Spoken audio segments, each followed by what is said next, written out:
Bienvenidos a todos a esta sesión del Club Liberal Español, que va a formar parte, junto con la intervención última que tuvimos, pronunció una conferencia de Eduardo Zamarripa sobre la situación de seguridad y la defensa en Europa y la cuestión nuclear, y hoy pues viene nuestro buen amigo y prestigioso profesor Florentino Portero Rodríguez, que va a hablar de Europa en los tiempos de Trump.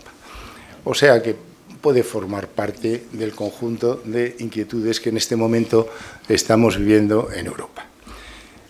Pues repito, bienvenidos a todos, los miembros del club, los invitados, los amigos, los simpatizantes, aquellos que nos están viendo a través de streaming y aquellos que nos vean, porque luego nos ha dado permiso Florentino para que colguemos la intervención en la página web del club, y cualquiera que lo quiera volver a ver, pues esto queda colgado y lo puede ver cuando lo considere oportuno. Porque tenemos una página web que es muy interesante, en donde se recogen pues, muchos temas de aquellos que hemos tratado, comentarios, artículos de prensa, etcétera.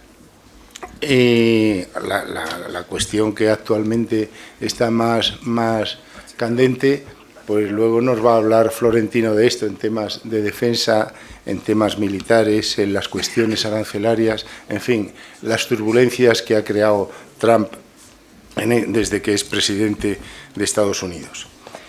Hoy voy a hacer una breve presentación del club, porque eso es un mandato estructural que tengo como presidente, para que todos los asistentes conozcan el club y que sirva también por razones de fomento y propaganda.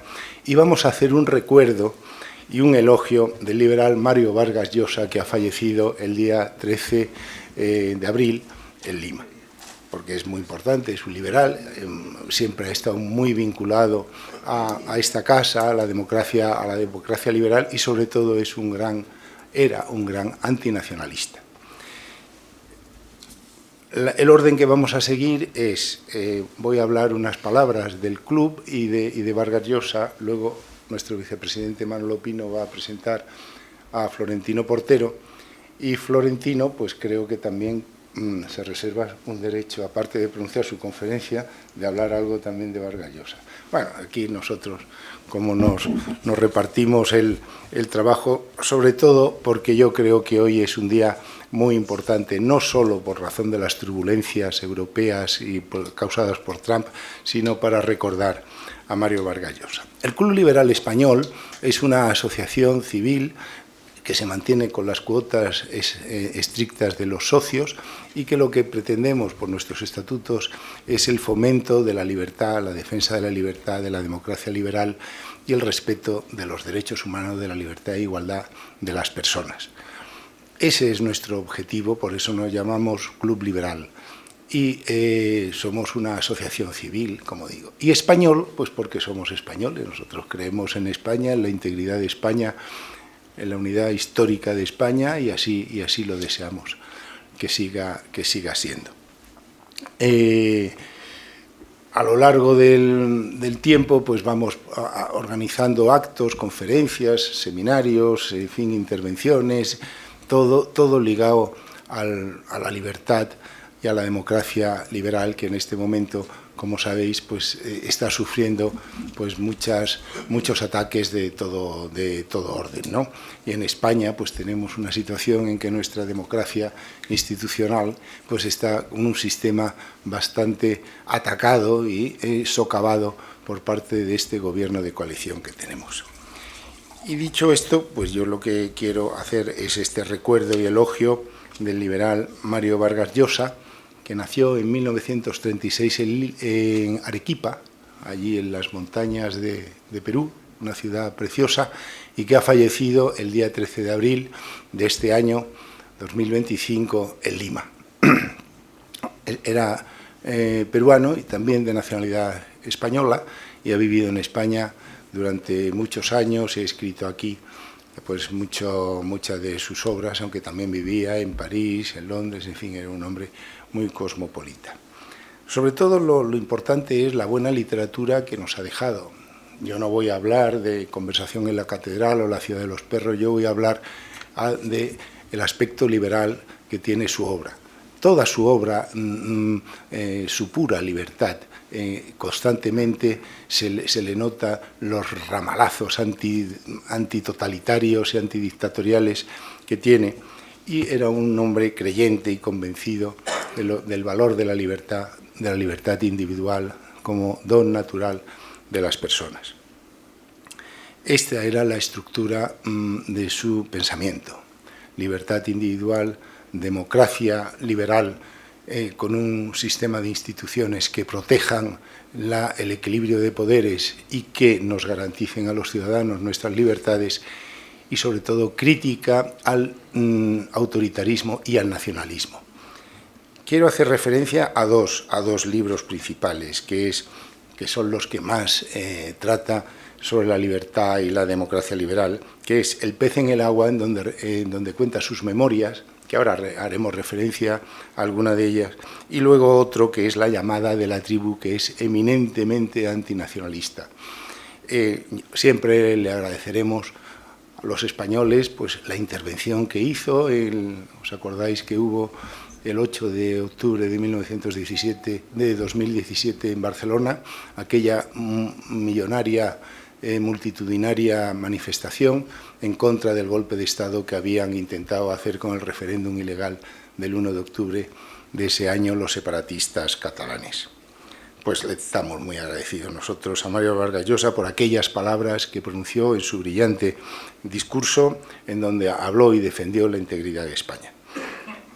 El libro El pez en el agua es eminentemente personal, es muy intimista.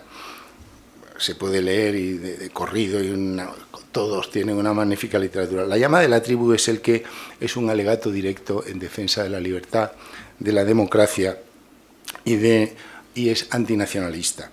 Aquí recuerda a 7 grandes pensadores que a él le han inspirado para formar su pensamiento, que Adam Smith, Ortega y Gasset, Friedrich von Hayek, Karl Popper, Isaías Berlin, Raymond Aron y Rebel. Esto lo tenéis. Yo os invito a que busquéis el libro, porque es un libro estupendo, y además es un gran ensayo para aprender lo que es la democracia, la libertad personal y la condena del nacionalismo. Y hace mucha referencia a la revolución de las masas de Ortega y Gasset, porque es un tema que le obsesiona, el nacionalismo y la situación, la interpretación de aquellos que creen que son superiores a otros, aquellos que nosotros estamos sufriendo en el País Vasco y en Cataluña, porque piensan que hay unos que son de la pata del Cid y que entonces pues tienen que mandar y tienen que tener privilegios pues porque son ellos, ¿eh? Bueno, pues eso es lo más antidemocrático que hay, lo más antiliberal y lo más antiliberal que hay. Estas son las 3 ideas básicas. Vargas Llosa, además, hablaba con mucha convicción de por qué era liberal, y es que él empezó en su época de juventud y universidad siendo comunista. En 1948 hubo un golpe de Estado en Perú, estando él como alumno en la universidad, en la Facultad de Derecho y Literatura en la Universidad de San Marcos de Lima, que invito a todos aquellos que no la conozcan a que vayan, porque es una universidad de esos edificios, de esos monumentos que la historia de España, nuestros antecesores han dejado en toda Sudamérica. Pues la Universidad de San Marcos es una de estas manifestaciones, y vale la pena ir por allí y pasar una mañana dando paseos. Hubo el golpe de Estado del general Odría, y hace referencia en Conversación en la Catedral a aquellos que le han dicho ¿cuándo se jodió Perú y tal? Pues él quiere hacer referencia a ese momento. Vargas Llosa fue amigo de Castro, estuvo en la URSS, pues simpatizó con el comunismo, y dice que se le cayó la venda, sobre todo cuando en el debate entre Camus y Sartre, Sartre decía que en Estados Unidos, en la URSS no había campos de concentración, y era algo evidente porque ya estaban las novelas por ahí circulando de los campos de concentración en donde iban los disidentes a aprender las nuevas técnicas del comunismo. se le cayó la venda y se convirtió en un anticomunista. Se condenó la mentira sistemática en defensa que utilizan los socialistas y los comunistas en defensa de su ideología, y a partir de ahí pues ya fue desarrollando su vida como enorme liberal. Bueno, este es el legado que nos ha dejado Mario Vargas Llosa en literatura y como en su pensamiento político, que yo creo que tenemos que aprovechar, y que nosotros, pues en recuerdo al que acaba de morir, aquello que habríamos dicho los liberales en su entierro, pues sería ¡viva la libertad! ¡Viva! ¡Viva!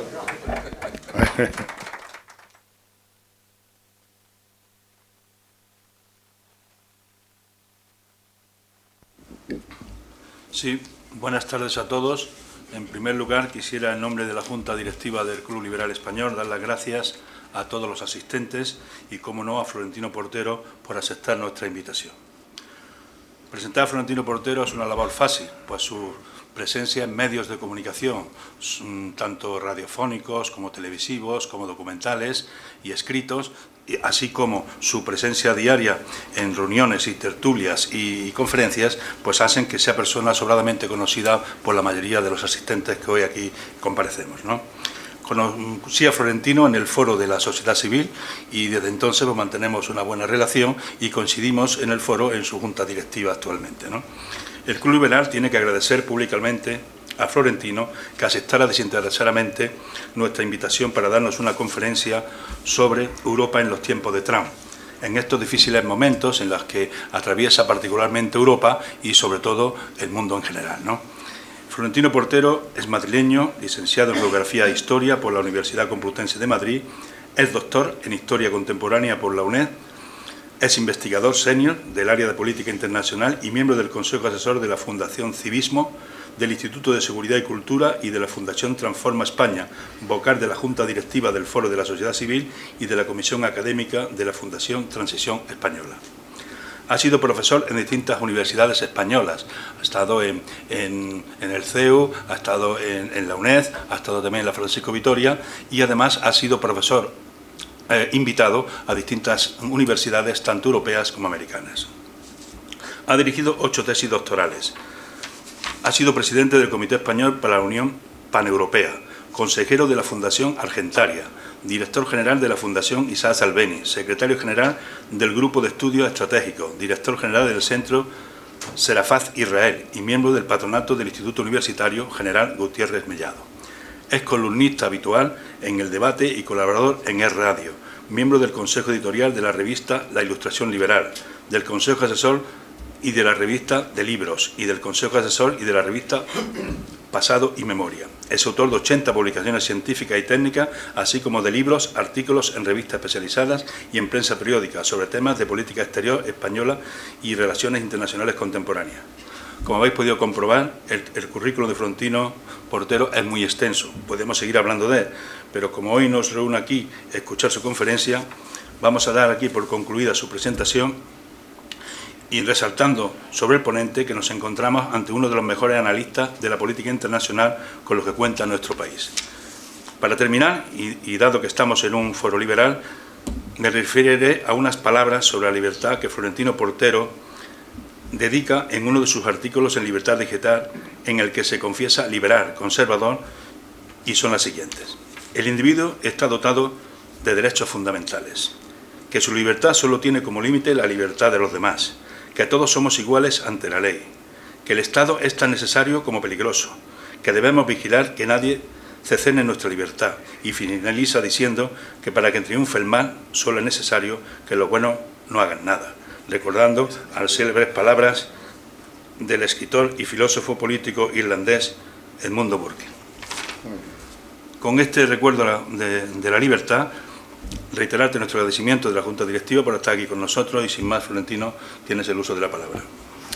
Pues don Manuel, muchísimas gracias por la introducción. Don Carlos, miembros de este club, gracias a todos por la invitación, por querer compartir conmigo este rato y me alegro especialmente que el acto haya empezado con un recuerdo de Mario Vargas Llosa.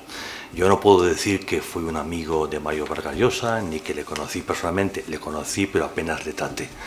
Eso no quiere decir que la vida y obra de Mario no haya tenido nada que ver con mi vida. Primero conocí al Varguitas escritor y, como tantas otras personas en España y fuera de España, pues me dejé seducir por una prosa bellísima y unas historias absolutamente apasionantes, pero con el tiempo casi me fue interesando más la biografía, las posiciones de Mario Vargas Llosa. Para mí, visto en perspectiva, Mario Vargas Llosa es sobre todo un gran español, evidentemente es un gran hispanoamericano. Para muchos de nosotros la separación de estados no resta de la existencia de una comunidad entre todos los que hablamos la misma lengua y compartimos en mayor o menor medida una historia común.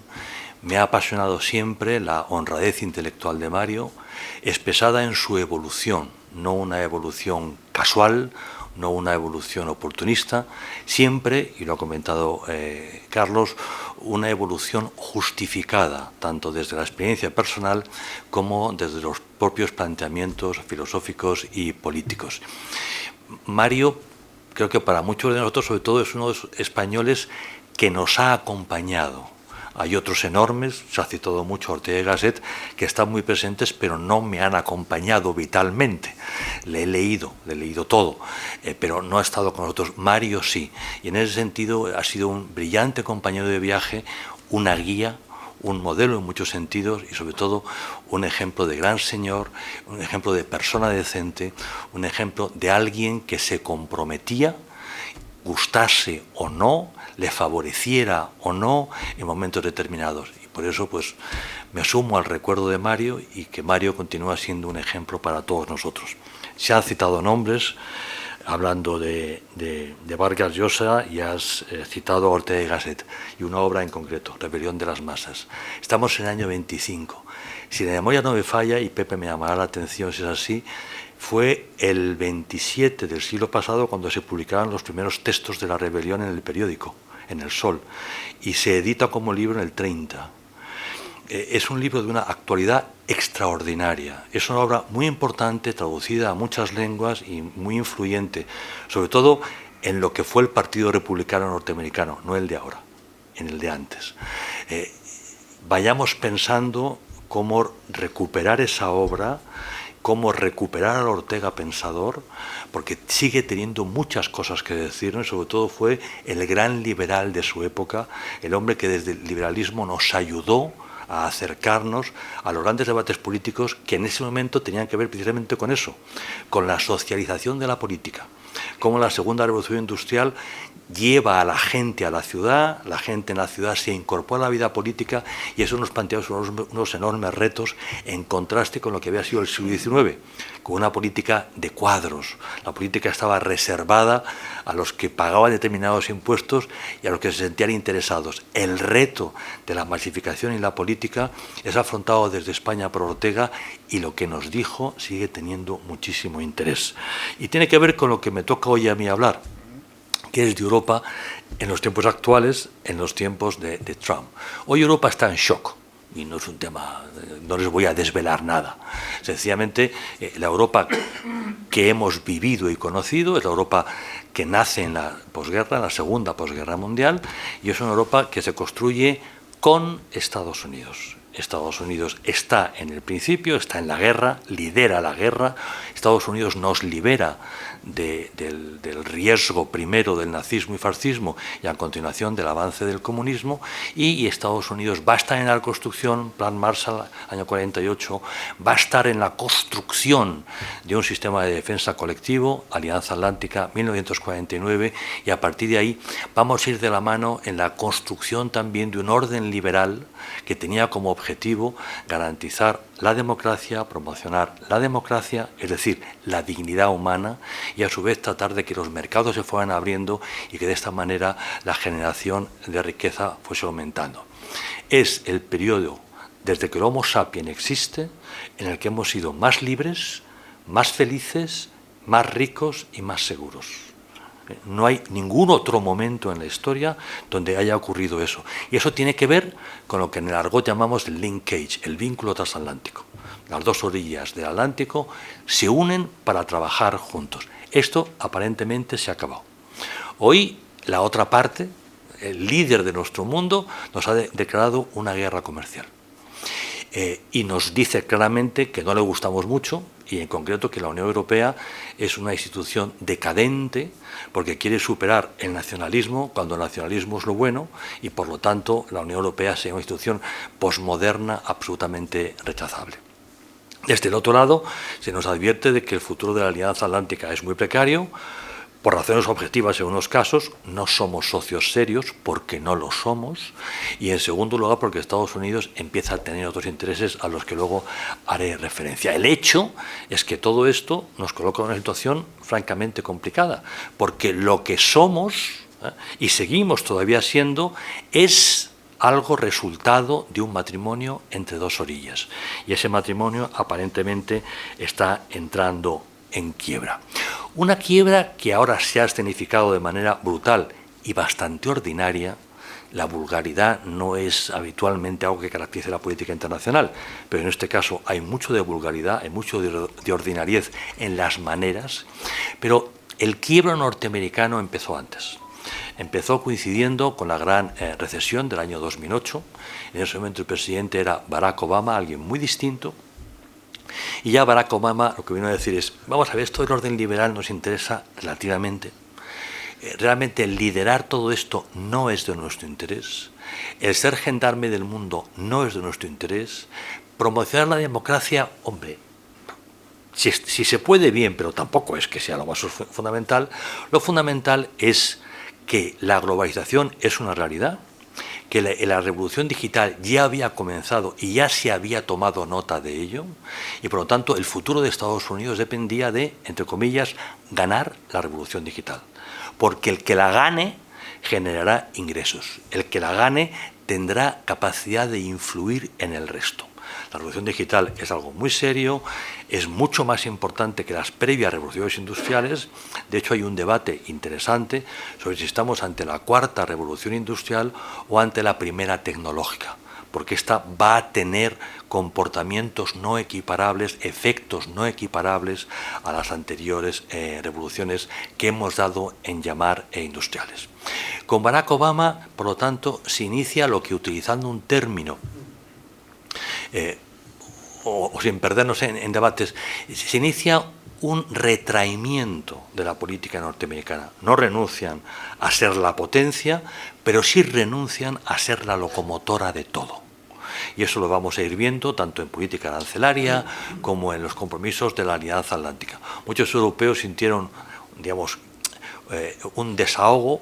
Parecería que Obama se ha convertido en un europeo más, cuando en realidad Obama estaba empezando a dar la espalda a los europeos.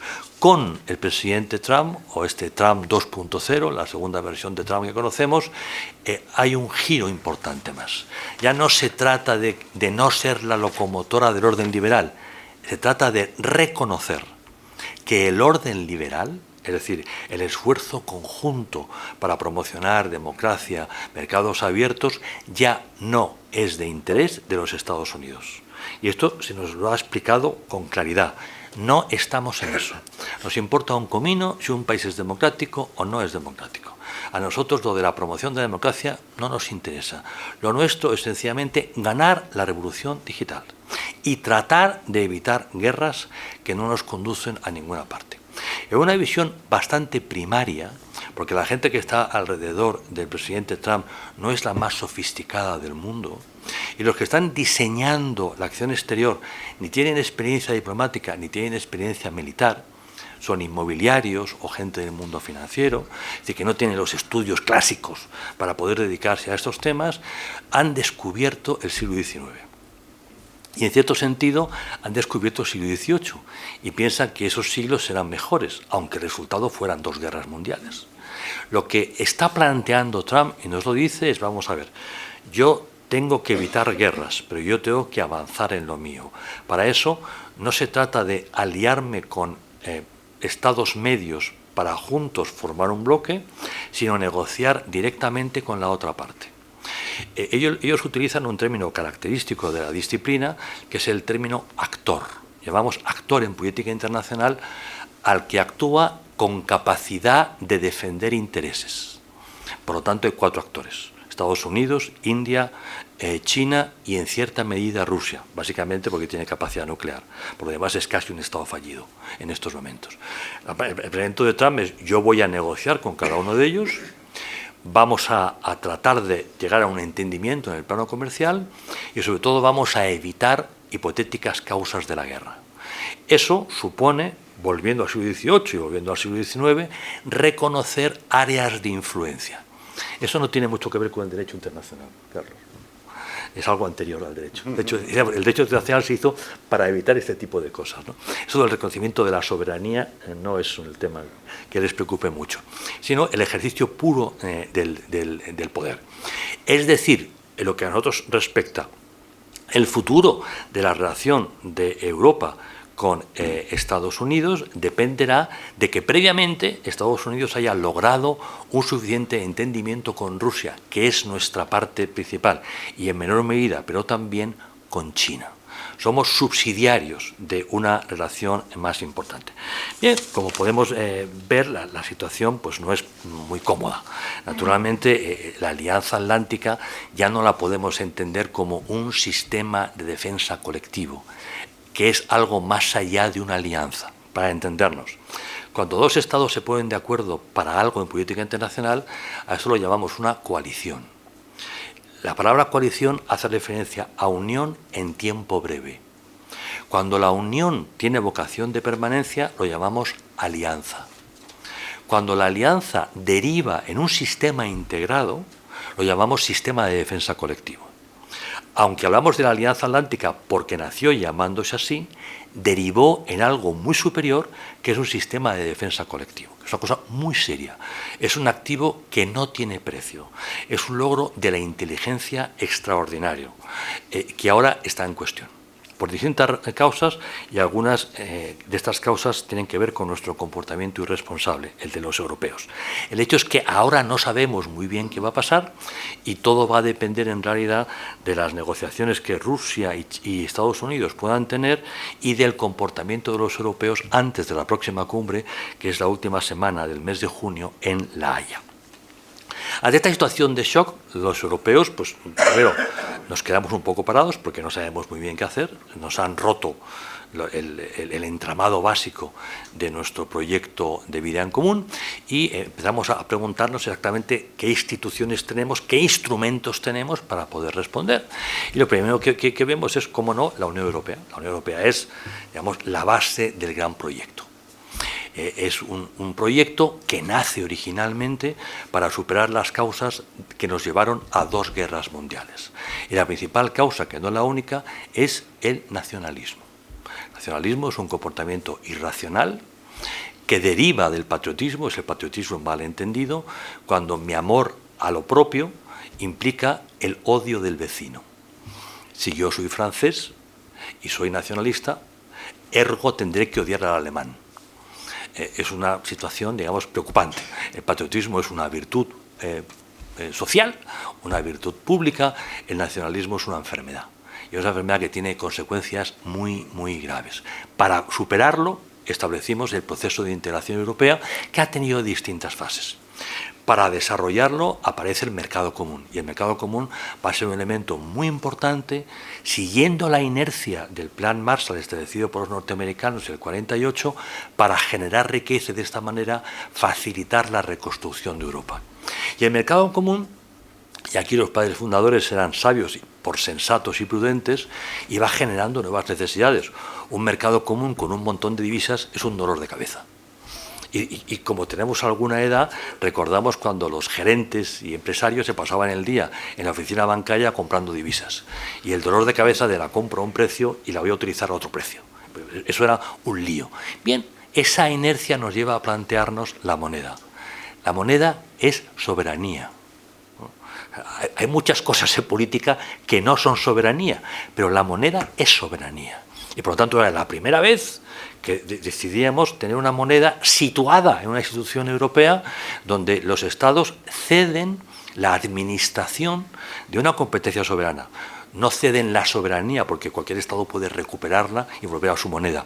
Es un tema jurídico delicado. Pero lo fundamental es que, de facto, de hecho, una institución europea va a manejar una moneda común. Y con ello se inaugura algo que se denomina técnicamente la política económica y monetaria, que a su vez tiene que generar inercias. Una política monetaria, digamos, pide a gritos una política fiscal, pide a gritos paulatinamente pues una unión bancaria, un Fondo Monetario Europeo, va abriendo el camino hacia el objetivo último, que es el mercado único. No un mercado común, sino un mercado único. De nuevo seguimos estableciendo inercias, tirando piedras desde la cima de la colina, confiando en que vaya cogiendo velocidad y vayamos paulatinamente avanzando. En el argot comunitario se dice que para resolver un problema primero hay que crearlo. Y crear de manera chapuzas algo en política europea es lo habitual, porque la chapuza es lo posible, pero la chapuza crea unas necesidades que finalmente nos ayudan paulatinamente a avanzar. Como vemos, el proceso de integración europea ha sido un instrumento político para resolver problemas concretos en momentos concretos. Y ahora estamos en otro momento, un momento que tiene que ver con la revolución digital, un momento que tiene que ver con el giro norteamericano. Y por lo tanto, lo que nos toca en estos momentos preguntarnos es, bueno, ¿cómo estamos en la Unión Europea? Y si la Unión Europea de verdad es el instrumento que necesitamos para dar respuesta a todo esto. Porque la Unión Europea no es más que una fase de un proceso muy a medio hacer, que ha entrado en temas de soberanía. En Europa se utiliza la palabra política en vez de soberanía porque es más light, no ofende a nadie, ¿no? Pero insisto, la moneda es soberanía y la política fiscal también es soberanía. Y todo esto es parte del núcleo fundamental de lo que hoy tenemos. ¿Dónde estamos? Pues estamos en las consecuencias del Tratado de Maastricht, que es el que da el salto a la política económica y monetaria, que crea toda esta inercia. En Maastricht y Ámsterdam vamos a ir diseñando la acción exterior, diplomacia, seguridad, defensa, pero este proceso se ve interrumpido por distintas circunstancias. Una de ellas, que no estaba en la agenda y ante la que los europeos hicieron todo lo posible para evitarlo, fue el derribo del muro de Berlín y, consecuentemente, y muy poco tiempo después, la descomposición de la Unión Soviética y la descomposición del Pacto de Varsovia. Tanto Thatcher como Mitterrand hicieron todo lo posible para convencer a Gorbachev de que usara la fuerza e impidiera eso que ocurrió. Uno puede decir que Thatcher y Mitterrand eran las personas cínicas y que no tenían sensibilidad ante los derechos humanos de los básicamente eslavos, en general de los pueblos del otro lado del muro. Podemos pensar lo que queramos, lo que sí podemos afirmar es que sabían lo que fue la Segunda Guerra Mundial, los dos. Sabían lo que era el equilibrio europeo, los dos. Sabían política internacional, los dos. Sabían historia, los dos. Y sabían lo que supone la dificultad de mantener el equilibrio europeo. Y optaron, desde estos conocimientos, a pensar que el mal menor era mantener la Unión Soviética en pie y el bloque del Pacto de Varsovia sometido a Moscú, porque el reto de integrarlo podría poner patas arriba todo el proceso, sobre todo cuando se había aprobado la moneda única y lo que tocaba era, entre muy pocos, ser capaces de avanzar en ese sentido. Fracasaron. Gorbachev no les hizo caso y el presidente Bush padre en ese momento, entendió que eso no venía a cuento, que eso era imposible y lo que había que hacer era concentrarse en la integración. Esto nos lleva a lo que podríamos llamar de manera expresiva la gran indigestión. O sea, la Unión Europea, recién creada con esta denominación, se encontraba ante el reto de la integración con la política económica y monetaria y el reto de la ampliación, incorporando a Estados sin tradición democrática y con situaciones económicas francamente preocupantes. No eran economías que se pudieran reformar, eran economías que había que reconstruir enteras. Y eso ha hecho que la Unión Europea se haya visto abocada a ensimismarse tratando de resolver sus propios problemas.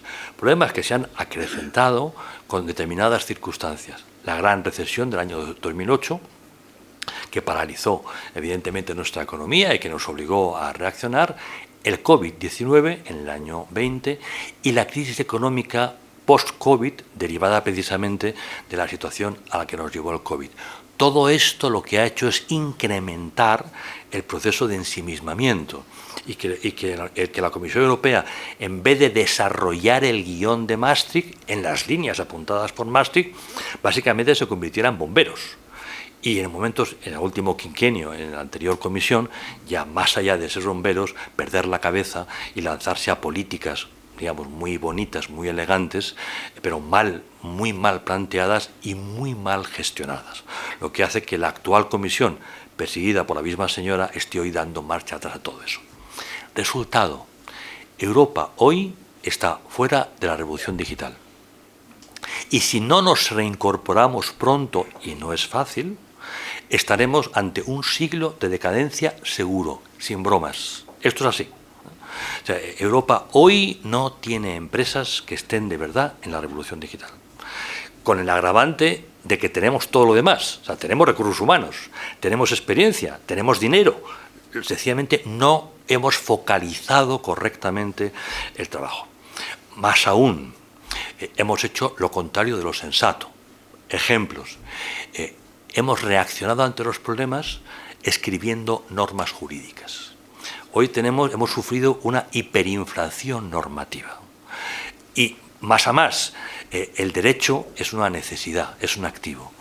El mal derecho es un desastre. No solamente se escriben muchas normas, sino que se escriben en mal derecho. Y por lo tanto complica enormemente y eso se convierte en una losa sobre el ámbito corporativo. Los empresarios, los altos ejecutivos tienen que perder demasiado tiempo tratando de averiguar cuál es el marco en el que se están moviendo. Supuestamente avanzamos hacia la unidad, en realidad lo que estamos viendo es cómo cada vez se escriben más normas en lugares distintos que hacen enormemente difícil el trabajo del ámbito corporativo. En paralelo, hemos visto cómo este conjunto de crisis ha llevado a una reacción fiscal previsible, pero dañina. Y una política fiscal muy pensada desde la necesidad del Estado y no considerando suficientemente las necesidades del ámbito corporativo, que es donde surge la riqueza. La riqueza, como todo lo importante, surge de la libertad.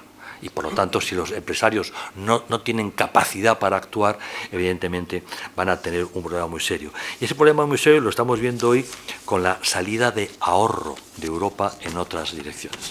Escuchamos a algunos políticos decir que es necesario generar más deuda conjunta.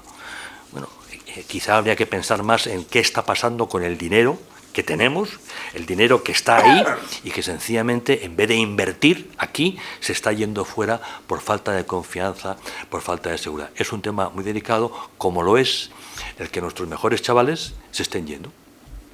Porque hoy nuestras empresas no están pagando los salarios que debían pagar a nuestros mejores chavales.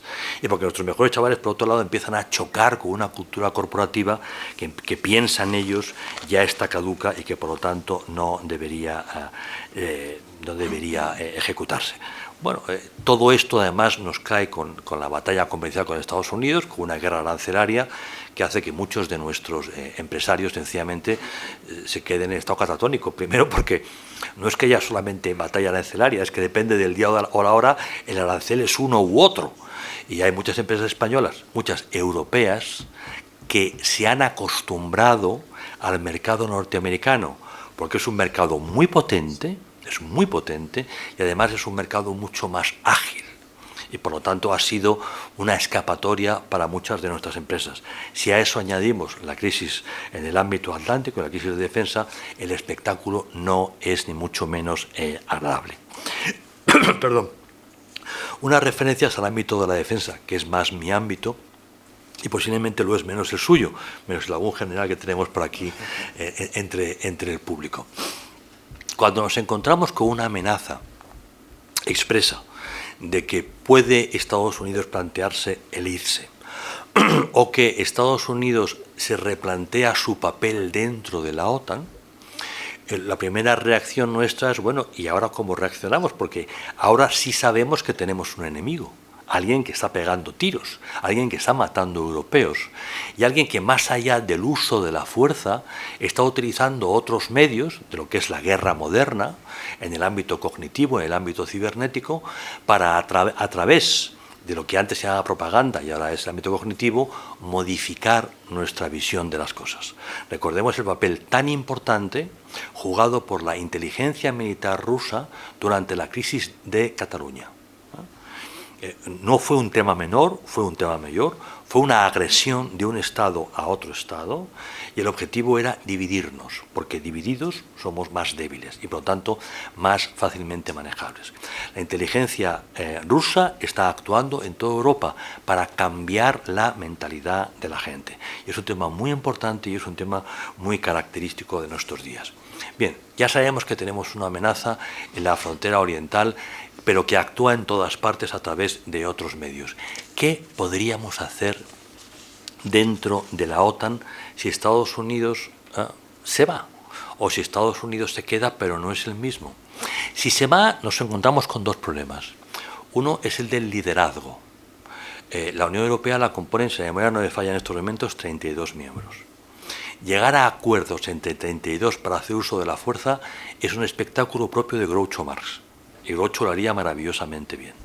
Es muy difícil usar la fuerza cuando el número de Estados miembros es elevado. Estamos acostumbrados a alianzas de 3 y de 4 con una amenaza inminente, pero en situaciones como las que tenemos es muy complicado. Los gobiernos además están continuamente cambiando, como es normal en democracia, y por lo tanto la cohesión es muy difícil. La OTAN se creó, como nos explicó su primer secretario general, el también general Lord Ismay, que venía de ser jefe del Estado Mayor con Winston Churchill durante la Segunda Guerra Mundial, to keep the Soviets out, the Americans in and the Germans down. To keep the Americans in, mantener a los norteamericanos en casa, era un objetivo estratégico, era uno de los pilares. Por lo tanto, ya sabemos que sin Estados Unidos, la OTAN primero pierde sentido, porque se creó precisamente para mantenerlos dentro, pero sobre todo pierde capacidad de liderazgo. Estados Unidos ha sido fundamental a la hora de escribir los documentos de estrategia, porque jugaba muy fuerte y podía jugar muy fuerte, y forzaba acuerdos. Sin Estados Unidos, el llegar a un acuerdo sobre un documento de estrategia puede ser primero dantesco y concluya en un documento de esos que conocemos muchos, que en el título pone estrategia, uno lee el documento y no encuentra la estrategia por ningún lado. Ese sería el riesgo. Lo segundo es que Estados Unidos aporta capacidades críticas, y muchas, empezando por la nuclear. O sea, no hay ningún actor occidental que tenga una capacidad nuclear semejante a la norteamericana. ¿Tiene capacidad nuclear Francia? Sí, de carácter estratégico y pequeña. La británica sí, de carácter estratégico y pequeña. Ninguno tiene nuclear táctica. Nuclear táctica quiere decir que es de uso en un teatro de operaciones. Es decir, que el impacto, la letalidad es menor y por lo tanto se puede utilizar sin provocar una catástrofe absoluta. Pero es básica en el control de la escalada y advierte a la otra parte, es decir, tiene una enorme capacidad disuasoria de crear un shock en la otra parte y paralizarlo. Rusia tiene una gran capacidad nuclear táctica y los oficiales superiores están entrenados en el uso. Para ellos no es un arma de disuasión, es un arma de teatro. Y por lo tanto, sin el apoyo norteamericano perderíamos algo fundamental. Perderíamos capacidades básicas como capacidad logística o inteligencia. La red de satélites norteamericanas es muy importante a la hora de proporcionarnos capacidad. Y luego podríamos entrar en más detalles sobre determinados sistemas de armas que básicamente lo tienen norteamericanos. Hipotéticamente, haciendo un gran esfuerzo, podríamos resolver el problema de las capacidades convencionales a cabo de 10 años. No tanto de la nuclear, porque ¿quién tendría el liderazgo suficiente para, disponiendo de esa capacidad nuclear, garantizar su compromiso con la seguridad de los restantes? No sería posible. Si por el contrario Estados Unidos no se fuera, pero no quisiera seguir siendo la locomotora, nos encontraremos con un problema mayor, y es que las decisiones de la Alianza Atlántica son por unanimidad. Por lo tanto, Estados Unidos, supuestamente, tras un entendimiento con Rusia, podía bloquear a la OTAN en cualquiera de sus intervenciones. Este es el escenario en el que en estos momentos nos encontraríamos. Uno puede pensar entonces que la alternativa la tenemos en la Unión Europea. Bueno, el Tratado de la Unión Europea abre ese camino, pero no lo cierra. Y no lo cierra porque cuando se negocia el tratado, la OTAN estaba funcionando perfectamente y de lo que se trataba era de ir consolidando una identidad europea en acción exterior, diplomacia, seguridad, defensa, no de tener una defensa europea, porque esa estaba en la Alianza Atlántica. En cualquier caso, si nos lo propusiéramos, nos encontraríamos con seguimos con un problema de liderazgo. ¿Quién tira del carro? No hay ninguna potencia europea que pueda asumir ese papel. En estos momentos en la Unión Europea solamente hay dos grandes potencias, Alemania y Francia, en un momento en que los nacionalistas en Francia ganan posiciones y los nacionalistas en Alemania ganan posiciones. Es decir, que se está incrementando la tensión entre los dos países que históricamente han tirado de Europa. Puede haber elecciones legislativas en Francia en un año o algo menos, legalmente a partir de julio. Lo más probable es que el partido que gane más votos sea Reagrupación Nacional, antes Frente Nacional, Le Pen. Es un partido nacionalista y es un partido, evidentemente, no muy simpatizante de Alemania. Acaba de haber elecciones en Alemania. Alianza por Alemania, sí, se llama así, Alianza por Alternativa por Alemania ha sacado un 20%. Y los dos partidos de la extrema izquierda han sumado, que es Die Linke y el grupo de Sarah Wagenknecht, han sumado juntos un 10%, y todos ellos son anti-Europa, etcétera, etcétera. Estamos hablando, por lo tanto, de un tercio de la población en cada lado jugando a esta carta. Por lo tanto, pensemos que la relación entre Francia y Alemania podría complicarse dentro de un tiempo. Y igualmente sabemos, porque es normal y tiene que ser así, que todo este debate ha abierto tanto en Polonia como en Alemania la necesidad, hoy discutida, de dotarse de armamento nuclear. En lógica militar, eso es normal, porque si Estados Unidos renuncia a mantener el escudo de seguridad, y lo ha hecho de facto, entonces sencillamente ni Alemania ni Polonia pueden confiar en Francia, cuya capacidad además es limitada, ni en el Reino Unido. Es decir, que la lógica apunta a que ese debate continúe, pero un escenario de una Francia con gobierno de extrema derecha y una Alemania con gobierno de extrema derecha con potencia nuclear son escenarios que hay que, digamos, valorar en toda su importancia, ¿no? Que la tienen y es mucha y es muy, muy delicado. La Unión Europea no dispone de una estructura militar, porque no la necesita. Podemos plantearlos en un tiempo muy breve y decir, bueno, vamos a empezar a hacerlo, porque en el fondo no nos cuesta nada. Y no cuesta nada, ¿eh? Es muy sencillo. Podemos en un tiempo muy breve convocar generales y almirantes con un potente Estado Mayor de jóvenes tenientes coroneles y a continuación se crea una estructura. Pero pensemos que una estructura es instrumental. O sea, es un instrumento del que se dota, un núcleo político. Y lo que no tenemos es núcleo político. Está empezando a forjarse un directorio. En estos momentos ese directorio lo componen Polonia, que es un Estado que está invirtiendo anualmente el 4.8 en relación a su PIB, 4.8, mucho más que Estados Unidos en términos proporcionales. Estados Unidos está en el 3 y poco. Según Sánchez, estábamos en el 1,4. Hoy el secretario general de la Alianza Atlántica ha comunicado que el presidente del gobierno español ha mentido y que estamos mucho menos que 1,4. Bueno, no están acostumbrados. Eso ha dicho Sánchez, pero le han recordado que no, que estamos cerca del 1,2. Cerca, ni siquiera del 1,2. Eso han tenido que recordar porque es un problema de sumar y restar. Y allí no hacen contabilidad imaginativa, ¿no? Lo hará, porque dirá que son bomberos militarizados. Entonces, es darle tiempo. Bien, el hecho es que lo que tenemos que tener muy presente es que si hay algo que es soberanía, es el uso de la fuerza. Es digamos, el elemento sustancial. De la misma manera que el Estado se crea en primer y lugar fundamental para garantizar la seguridad, es decir, la existencia de la comunidad, el ejercicio de la fuerza es la máxima expresión de soberanía.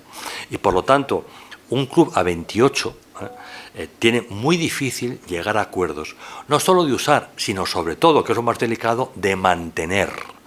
O sea, una guerra es fácil de comenzar, es muy difícil de mantener y más difícil aún de cerrar. Y sobre todo requiere mucha resistencia, ideas claras, capacidad de sacrificio. Y a 28 esto es francamente muy difícil, lo vamos a ir viendo. Por lo tanto, podemos construir una estructura militar fácilmente, cuidado, no tenemos una estructura política. De hecho, no hay un comisario de defensa. Vamos a ver, se acaba de crear. Y se llama de defensa del espacio, y no se dedica ni a defensa ni al espacio, se dedica a industria, que es la competencia que sí tiene la Comisión. La Comisión sí puede entrar en esos temas y lo está haciendo. Y es importante que la industria europea vuelva a trabajar para la defensa, porque dejó de hacerlo dada la falta de peticiones. O sea, dejamos de invertir y por lo tanto la industria se dedicó a otras cosas. Si hoy vamos a invertir en defensa, tenemos que reanimar sobre todo la situación dramática de la industria del automóvil, una industria que ha sido muy importante en Europa y que la Comisión Europea está decidida a acabar con ella. A base de hacer todo tipo de tonterías, ha hecho un daño enorme a toda la industria del automóvil europeo. Por lo tanto, lo que tenemos que tener muy claro nosotros es que la Unión Europea hoy no tiene las competencias jurídicas para llegar a eso. Sí tenemos los recursos.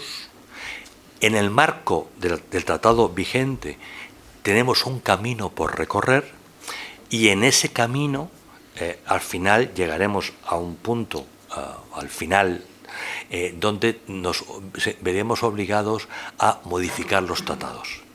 Y modificar los tratados es un tema muy complicado, porque supone, primero, un acuerdo sobre la modificación, y dos, que tiene que ser aprobado por todos y cada uno de los congresos de los Estados miembros. Ningún miembro de la Comisión Europea ni del Parlamento Europeo quiere ni oír hablar de estos temas. Por tanto, ahora estamos en el esfuerzo jurídico de, una vez más, utilizar el derecho como un chicle y a ver hasta dónde podemos llegar. Y en ese estirar el chicle hay un tema muy delicado. Y es que una cosa es la Unión Europea y otra cosa es Europa. Y no puede haber defensa europea sin el Reino Unido. Y no puede haber defensa europea sin Noruega, que es un país muy importante con una posición geográfica crítica, más aún cuando el Ártico se convierte en un espacio fundamental para el futuro de la política internacional. Y en cierta medida, pero también, mal que nos pese, Turquía, que tiene otra posición geográfica fundamental. Por lo tanto, en ese ejercicio de elasticidad jurídica tenemos que buscar fórmulas a través de las cuales se pueda no integrar, pero sí llegar a acuerdos especiales de coordinación con estos países en temas tan delicados como es el de la defensa. Una tercera opción, hipotética, que no está sobre la mesa, es constituir una comunidad de la defensa o una alianza de unos pocos. Bien, hoy estamos en otro momento y sobre todo en lo que estamos es en la prudencia. Es decir, bueno, Trump es Trump. Un día dice una cosa, otro día dice otra. Nos amenaza, pero no parece que le vaya a salir bien ni la negociación con Rusia ni la negociación con China. Y más tarde o más temprano empezará a percibir que el futuro de Estados Unidos en Europa es un futuro complicado, que la Alianza Atlántica es un activo extraordinario. Para ir acabando, todos los problemas que he citado, que son problemas que están ahí y que los que tienen que ver más con economía, pues los pueden ustedes encontrar ordenados y muy desarrollados en los grandes informes. Hablamos mucho del informe Letta y mucho del informe Draghi, dos informes importantes. Leta, además, acaba de escribir un libro a partir de su informe, que va a ser publicado también en castellano, que es de lectura recomendada, lleno de sentido común, de datos, de información, etcétera, etcétera. Todos esos problemas tienen solución, incluido el tarde pero bien incorporarnos a la revolución digital. No hay nada que sea imposible de resolver, pero hay que ponerse a ello. Y sobre todo dejar de lado determinados planteamientos políticos y económicos perfectamente absurdos que responden a un tiempo en que decidimos abandonar la realidad y situarnos en un universo paralelo. Bien, ya creo que Trump nos ha hecho el favor de romper el universo paralelo, que muy consistente no era. Estamos volviendo al universo real, a la lamentable realidad de las cosas, y por lo tanto es momento de ponernos a trabajar y a afrontar ese conjunto de problemas que todos tienen solución. En el caso de la OTAN, los maestros del pensamiento político, cuando no se utilizaba la expresión ciencia política, que es bastante pedante y poco precisa, y cuando hablábamos de el arte de la política, nos decían siempre que, mire, fundamentalmente mucha humildad y mucha prudencia a la hora de enfrentarse a los problemas. Dejemos que Trump haga las tonterías que tiene que hacer, que poco a poco las aguas tendrán que volver a su cauce. Ese cauce no supondrá en ningún caso una vuelta al pasado. No hay vueltas al pasado. Y en el pasado hicimos muchas tonterías los europeos. Hay un futuro. La Alianza Atlántica tiene futuro. Y ese futuro pasa porque mantengamos posiciones más cohesionadas los europeos, hablemos, si es posible, con una o con pocas voces, que de verdad invirtamos en defensa y lo hagamos con criterio. Esta cosa de los números mágicos, que si el 2, que si el 3,5, que el 5 sobre el PIB, es una majadería elevado a n potencia. O sea, es una estupidez plena. O sea, un país tiene que invertir lo que necesita, no hay números mágicos. No tienes una buena defensa porque inviertas todos los años el 2% sobre PIB, ¿no?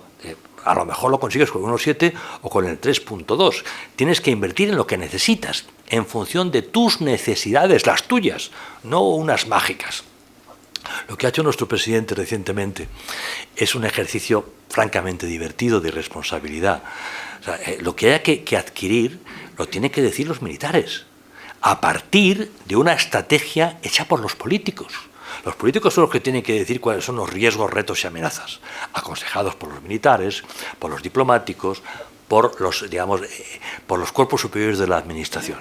Y entonces se hace un trabajo en la presidencia del gobierno y de ahí sale el documento que se llama de seguridad nacional, Estrategia de Seguridad Nacional, que es la guía, que es el documento que dice, somos esto, tenemos estos intereses, tenemos estos riesgos, retos y amenazas, y ante eso nuestros objetivos son 1, 2, 3 y 4. Y a partir de ahí, desde el Ministerio de Defensa, se dice, si estos son los riesgos, retos y amenazas y estos los objetivos, necesitamos estas capacidades.